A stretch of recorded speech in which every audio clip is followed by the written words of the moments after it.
1 Peter chapter 4. This is the word of God. Verse 1.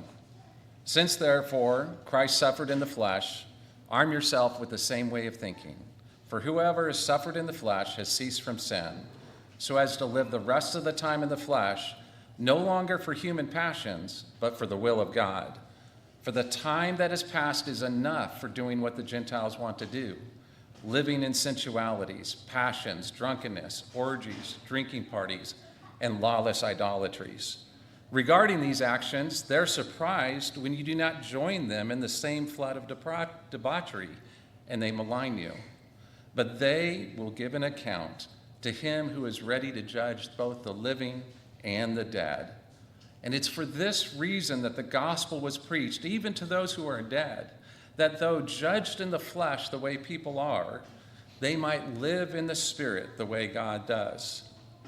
Please be seated. It's almost humorous.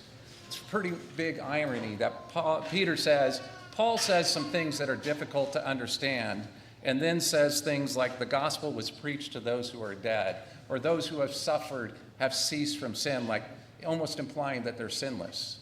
But it's important for us that we don't get hung up on the difficulties and miss the purpose that Peter is driving at, which is found in verse 2.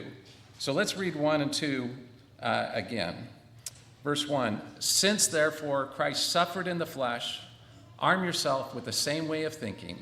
For whoever has suffered in the flesh has ceased from sin. And then here comes the purpose. So as to live the rest of the time in the flesh, no longer for human passions, but for the will of God. See, Peter is cutting right to the heart of every one of us, in that we all long for this integral alignment with God. Ceasing from sin here is not sinlessness, but rather it is a moving away from alignment with sin. And what is sin but missing the mark of the will of God? It's a moving away from that alignment, and suffering moves us into an alignment with the will of God. So that's why in verse 3 and 4, he starts it this way. He says, for the time has passed for doing what the Gentiles want to do. And then he lists all of these lifestyles, debauchery, drinking parties, orgies, that are foreign to a mature Christian. What he's driving home is that this is not who you are anymore. In fact, that's why he uses the word Gentiles to say foreigner. Those actions of drinking and debauchery, they are a foreign language to your soul. That's not me. That's my old life. That's a waste. And so that's why in verses 5 and 6, he pushes home that your nature, your being, has been made alive to God through the gospel. So 5 and 6 has that difficult language, and we don't have time to unpack it. But don't be distracted again from the purpose of what Peter is driving home, which is that you are made alive to God, and that God will shape you through sufferings to be triumphantly aligned with himself. So let's reread verse 6, and we're going to just drop out a few words so you can catch the point of this verse. Verse 6, for this reason is why the gospel was preached, let's skip ahead, that they might live in the Spirit according to God. Or the ESV says, live the way God does. Basically, that the gospel comes, that we are made alive or able to live according to God's will. And this is the ultimate dream goal of every Christian. Every soul, every heart made alive in the Spirit is this. What verse 2 says is to no longer live for our own human passions, but for the will of God. We yearn for this living alignment with God. But this deep yearning, we're often frustrated. We ask God more and more, Father, do this work within our hearts, our minds.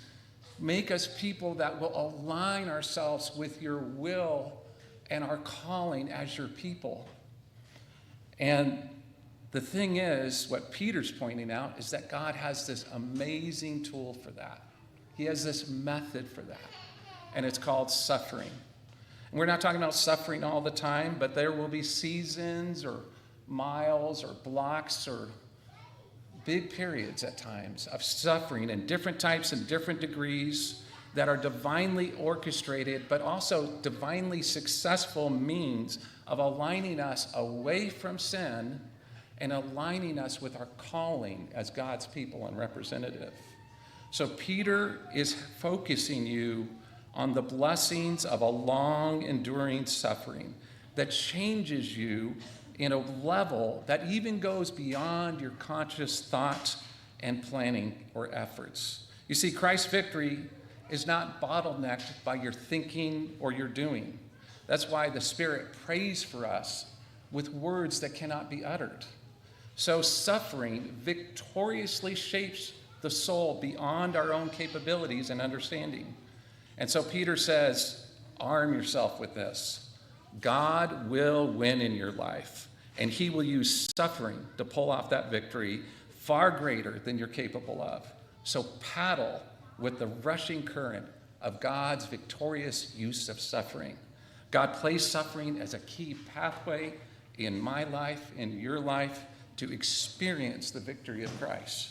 Arm yourself with this truth. The gospel has made you alive to God and victorious in, through, and because of suffering. Lift up your hearts.